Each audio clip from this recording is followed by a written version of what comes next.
قوم لوط جنہوں نے ایسی برائی کو ایجاد کیا جو ان سے پہلے دنیا میں کسی قوم نے نہ کیا تھا۔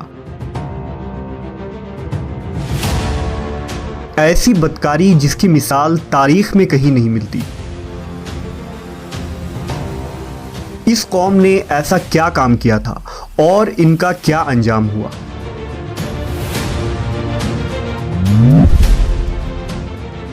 حضرت لوط علیہ السلام اللہ کے ایک برگزیدہ نبی تھے۔ آپ کے والد کا نام ہاران تھا جو تاریخ کے بیٹے تھے۔ آپ کی پیدائش عراق کے قدیم شہر اور میں ہوئی تھی۔ اس شہر میں ابراہیم علیہ السلام کا مسکن تھا۔ دراصل لوط علیہ السلام کے والد ہاران حضرت ابراہیم کے سگے بھائی تھے، یعنی حضرت لوط علیہ السلام حضرت ابراہیم کے بھتیجے تھے۔ چونکہ حضرت لوط علیہ السلام کے والد ان کے بچپن میں ہی انتقال کر چکے تھے، لہذا حضرت لوط کو حضرت ابراہیم نے بیٹا بنا کر پالا تھا۔ آپ حضرت ابراہیم پر سب سے پہلے ایمان لانے والوں میں شامل ہیں۔ آپ حضرت ابراہیم کے زمانے میں اہل سدوم کی رہنمائی کے لیے نبوت کے منصب پر فائز ہوئے۔ حضرت لوط کے بہت سارے معجزات ہیں۔ آپ جس وقت بارش کے لیے دعا کرتے تھے تو آسمان بادلوں سے بھر جاتا اور خوب بارش ہوتی تھی۔ حضرت لوط جس پتھر پر سر رکھ کر سوتے، اس پتھر پر آپ کے سر مبارک کا نشان بن جاتا تھا۔ سدوم وہ علاقہ تھا جہاں لوط علیہ السلام مبعوث فرمائے گئے۔ سدوم کے آس پاس 5 نہایت ہی خوبصورت شہر آباد تھے، جن میں سے ہر ایک کی آبادی 1 لاکھ نفوس سے زیادہ ہی تھی۔ یہ علاقے نہایت ہی سرسبز و شاداب اور قدرت کی فیاضی کا حسین شاہکار تھا۔ یہاں باغات کی کثرت تھی، لہلہاتی کھیتیاں یہاں کی ضروریات سے کہیں زیادہ تھی۔ اردن، شام اور اسرائیل کے درمیان بسا ہوا یہ علاقہ نہایت ہی زرخیز تھا۔ وہاں طرح طرح کے اناج، پھل، میوے بکثرت پیدا ہوتے تھے، اور یہی وجہ تھی کہ آس پاس کے بستیوں کے لوگ بھی اپنی معاشی اور غذائی ضرورت کے لیے ان بستیوں کی طرف آتے تھے۔ مگر یہ بات اہل سدوم کے لوگوں کو بالکل بھی پسند نہ تھی۔ ان کے خیال میں ان کی بستیوں میں پیدا ہونے والے پھلوں، اناجوں اور سبزیوں پر صرف ان کا ہی حق تھا۔ وہ نہیں چاہتے تھے کہ دوسری بستیوں کے لوگ ان کے علاقے میں آئیں۔ ایک دن سدوم کے لوگ اس بات پر غور و فکر کر رہے تھے کہ باہر سے آنے والے لوگوں کو یہاں آنے سے آخر کیسے روکا جائے، کہ ابلیس ایک بزرگ کی شکل میں ان کے محفل میں آیا اور کہا، اگر تم ان سے پیچھا چھڑانا چاہتے ہو تو میرے کہنے پر عمل کرو۔ اس اجنبی بزرگ کی بات لوگوں نے بہت توجہ سے سنی۔ ابلیس نے کہا، میں کل بتاؤں گا۔ دوسرے دن ابلیس ایک خوبصورت جوان لڑکے کی بھیس میں آیا اور انہیں اپنی عورتوں کے بجائے مردوں کے ساتھ فعل بد کرنا سکھایا۔ ابلیس نے کہا کہ اگر تم ان بستیوں کے لوگوں سے نجات چاہتے ہو جو تمہاری بستی میں آ جاتے ہیں تو ایسا کرو کہ جب بھی کوئی شخص تمہارے علاقے میں آئے تو تم لوگ زبردستی اس کے ساتھ اپنی خواہش پوری کرو۔ اس طرح یہ لوگ اس بستی میں آنا چھوڑ دیں گے۔ اپنی نفسانی خواہشات کے لیے مردوں سے بدفعلی اس قوم کا دستور بن گیا تھا۔ یہاں بے حیائی عام ہو گئی تھی۔ حکمراں، سردار، رؤسا، ہر طبقے میں گھر گھر یہ عمل پھیل گئی تھی۔ بھری محفل میں یہ لوگ اس فحاشی کے کام کو کر کے خوش ہوتے تھے۔ کوئی بھی محفل اس کام کے بغیر ادھوری سمجھی جاتی تھی۔ خاص کر مسافروں میں سے کوئی خوبصورت لڑکا ہوتا تو یہ لوگ اسے اپنا شکار بنا لیتے۔ تلمود میں لکھا ہے کہ اہل سدوم اپنی روزمرہ کی زندگی میں سخت ظالم، دھوکے باز اور بد معاملہ تھے۔ کوئی مسافر ان کے علاقے سے بخیریت نہ گزر سکتا تھا۔ کوئی غریب ان کی بستیوں سے روٹی کا ایک ٹکڑا نہ پا سکتا تھا۔ بارہا ایسا ہوتا تھا کہ باہر کا آدمی ان کے علاقے میں پہنچ کر فاقوں سے مر جاتا اور یہ اس کے کپڑے اتار کر اس کی لاش کو برہنہ دفن کر دیتے۔ اپنی وادی کو انہوں نے ایک باغ بنا رکھا تھا جس کا سلسلہ میلوں تک پھیلا ہوا تھا۔ اس باغ میں وہ انتہائی بے حیائی کے ساتھ اعلانیہ بدکاریاں کرتے تھے۔ حضرت لوط علیہ السلام نے انہیں توحید کی دعوت دی اور بدکاری کے اس گھنونے عمل سے توبہ کرنے کا حکم دیا۔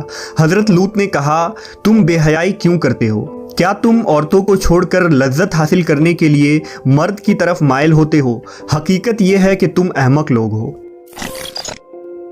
حضرت لوط اہل سدوم کو دن رات واعظ و نصیحت کیا کرتے، لیکن قوم پر اس کا کوئی اثر نہ ہوا، بلکہ وہ بہت فخریہ انداز میں یہ کام کرتے تھے۔ انہیں حضرت لوط کا سمجھانا بھی برا لگتا تھا، لہٰذا انہوں نے صاف صاف کہہ دیا کہ اگر تم ہمیں اسی طرح برا کہتے رہے اور ہمارے کاموں میں مداخلت کرتے رہے تو ہم تمہیں اپنے شہر سے نکال دیں گے۔ حضرت لوط نے نصیحت و تبلیغ کا سلسلہ جاری رکھا، لہٰذا ایک دن اہل سدوم نے خود ہی عذاب الہی کا مطالبہ کر دیا۔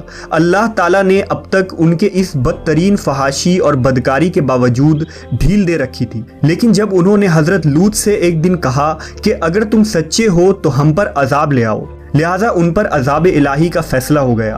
اللہ نے اپنے خاص فرشتوں کو دنیا کی طرف روانہ کر دیا۔ یہ فرشتے دراصل حضرت جبرائیل، میکائیل اور اسرافیل علیہ السلام تھے۔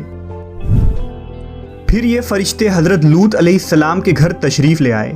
حضرت لوط نے جب ان خوبصورت نوعمر لڑکوں کو دیکھا تو سخت گھبراہٹ اور پریشانی میں مبتلا ہو گئے۔ انہیں یہ خطرہ محسوس ہوا کہ اگر ان کے قوم کے لوگوں نے انہیں دیکھ لیا تو نہ جانے وہ ان کے ساتھ کیا سلوک کریں گے۔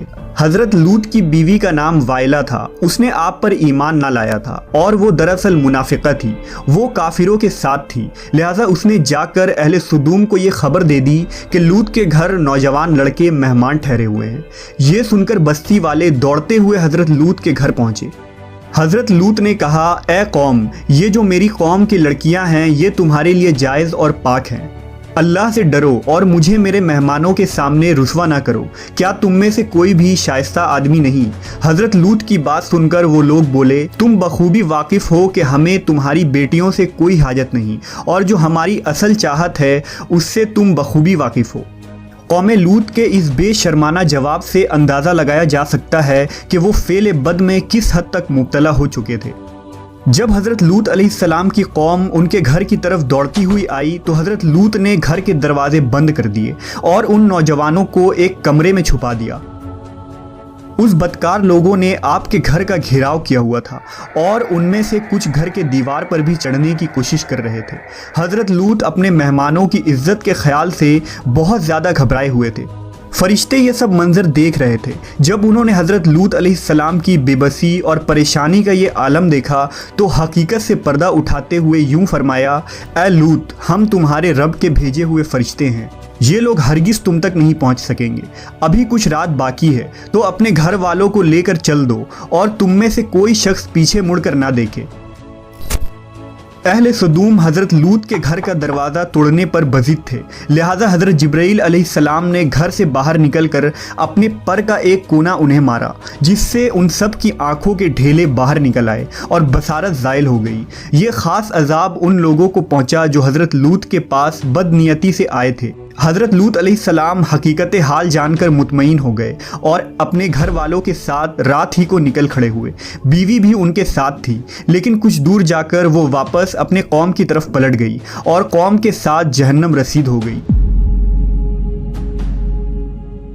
صبح کا آغاز ہوا تو اللہ کے حکم سے حضرت جبرائیل نے بستی کو اپنے پر سے اکھاڑ دیا اور پھر اپنے بازو پر رکھ کر آسمان پر چڑھ گئے، یہاں تک کہ آسمان والوں نے بستی کے کتے کے بھونکنے اور مرغوں کے بولنے کی آوازیں سنی۔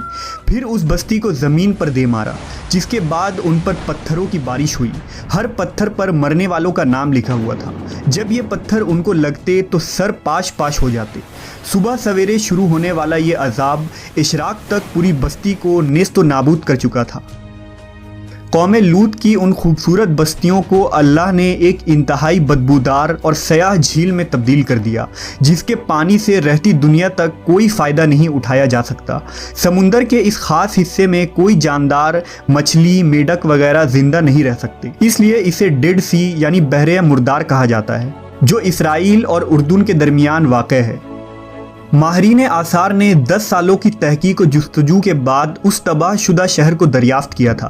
تحقیقات سے پتہ چلا تھا کہ اس شہر میں زندگی بالکل ختم ہو چکی ہے۔ اس شہر کے راستے اور کھنڈرات کو دیکھ کر آرکیولوجسٹ نے یہ اندازہ لگایا کہ جب یہ شہر تباہ ہوا تو اس وقت لوگ روزمرہ کے معمولات کے کاموں میں مشغول تھے اور یہاں زندگی اچانک ختم ہو گئی تھی۔ اہل سدوم جنہیں پتھر بنا دیا گیا تھا، ان کے بت ابھی تک بحر مردار کے پاس موجود ہیں، جو تا قیامت لوگوں کے لیے ایک عبرت ہے۔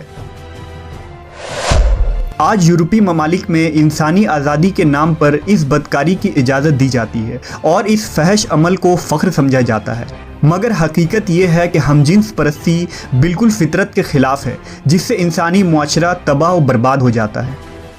روایتوں کے مطابق ایک مرتبہ حضرت سلیمان علیہ السلام نے شیطان سے پوچھا کہ اللہ کے نزدیک سب سے بدترین عمل کیا ہے؟ ابلیس بولا، جب مرد مرد سے بدفعلی کرے اور عورت عورت سے خواہش پوری کرے۔